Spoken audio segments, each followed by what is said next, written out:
Hey everybody, Happy New Year. I'm so excited about 2015 and what the year is going to bring for all of us. And I'm also excited to be talking about one of my favorite topics, which is goal setting. Imagine that. So I am of the philosophy that your life is never static or stagnant. It's either getting better or it's getting worse.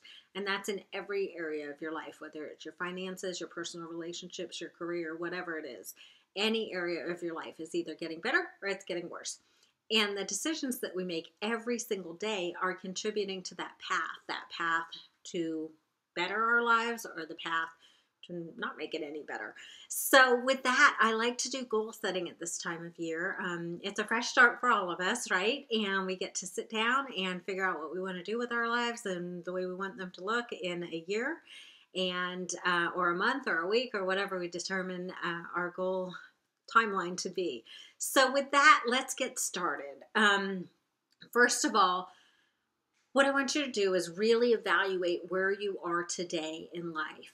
And that means taking stock and being brutally honest with yourself about the way your life looks right now.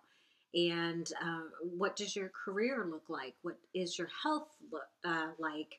Your physical condition, your relationships, your finances, all of those things. Take a good, hard look at that and be brutally honest. I like to rank mine on a scale of 1 to 5, 1 being most dissatisfied and 5 being most satisfied.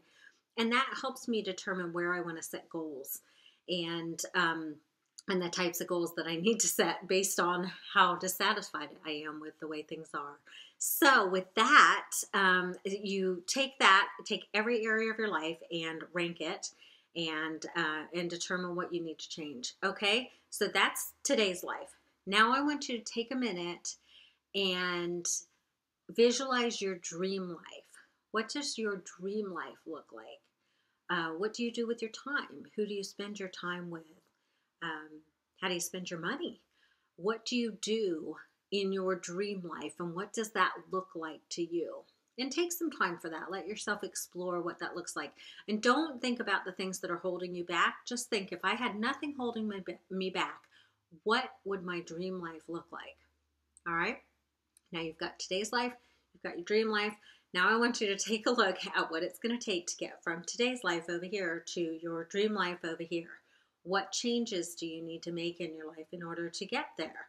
And that's all about goal setting in the different areas of life that you've examined. So I like to use the SMART system for goal setting. That means that my goals are specific, they are measurable, they are actionable. Now some people use attainable for that, for the A. I say actionable because I think it's a lot more powerful. They're realistic. Now here's where I want you to listen to this.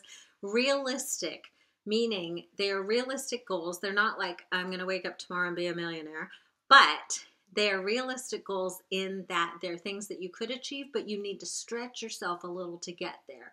If you're not a tiny bit out of your comfort zone with your goals, then they're not high enough. You've set the bar too low.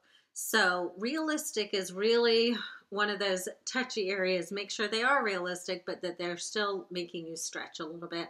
And then the T in SMART stands for time targeted. So make sure that you have a deadline for each of your goals. You need to know when you're going to achieve this goal. Don't say one day. It has to have a deadline on it. You can use December 31st if you want to achieve it this year. Or obviously, if you have weekly or monthly goals, then you need to put a different timeline on them. All right. So take each of the goals. You've written them down. You've used the SMART system to do that. Now I want you to write down the mini goals that it's going to take you to get there. So for every single goal, you're going to have, 3 to 5 bullet points on little mini steps that it's going to take to get you to your big goal at the end of the day.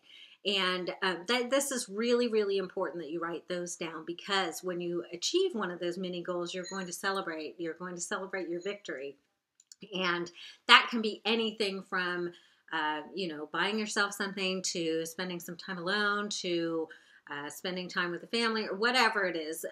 Celebrate those small victories with something that is rewarding to you. Now, for me personally, it's so simple. If I have worked out, I put a big check mark on the calendar, and that to me is a little victory. That's a little mini victory dance for myself. And but it's those little things that keep you on track on a daily basis. All right. Try to anticipate roadblocks when you're setting your goals. Don't set a goal, for example, of spending 30 hours a week on your SendOutCards business if you work 3 jobs. It's highly unlikely that you'll be able to spend that time. And so you'll need to readjust. And I'm not saying readjust your goal, I'm saying readjust your priorities. So once you've written all the goals down, you want to prioritize those goals into the most important goal for you to achieve and the least important goal. And that can be tough sometimes, but you need to take a real critical look at those goals. What's the most important? What would be the most satisfying for you? And what would be, lower down on the list in terms of satisfaction? All of them obviously are going to offer you some satisfaction, or they wouldn't be goals in the first place. But try to prioritize those goals.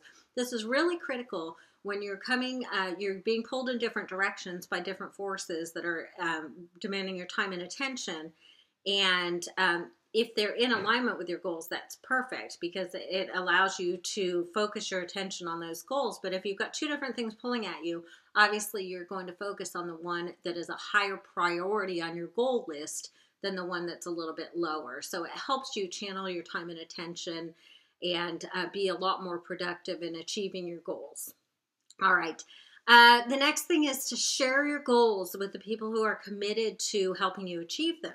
So hopefully you'll sit down with your family and do a little, maybe some family goal setting, couples goal setting, whatever it may be, but share those goals only with people who are going to help you achieve those goals. So, or support you in your quest to achieve the goals. So you're not just going to post your goals all over the place, but you're going to share them with a limited circle of people who are going to support you in that. And then finally, find an accountability partner. So find somebody that you can check in with on a daily basis. Let's say one of your mini goals is to present the SendOutCards business opportunity to at least 2 people per day. So you want to be able to check in with this person, not for a big long phone call, but for a quick text that says, hey, I did 2 today, or I did 3 today, or I did 1 today. And believe me, on that day that you've only done 1, the fact that you have to text someone that may make you do another one really, really quickly. So that really helps when you have an accountability partner that is also invested in your success, and it helps you keep you honest. And then probably the most important part of goal setting is to keep those goals very visible, reread them frequently, make sure they're in a they're posted in a visible place so that they're right there in the forefront of your mind on a daily basis, and that will help you achieve them. It helps you keep everything in alignment with getting to your dream life. And there are going to be some bumps along the road. There always are. I mean, life happens, right? And sometimes it's necessary to course correct or reset the sails, and we do that. And that doesn't mean to change your goals. You just need to change the course a little bit.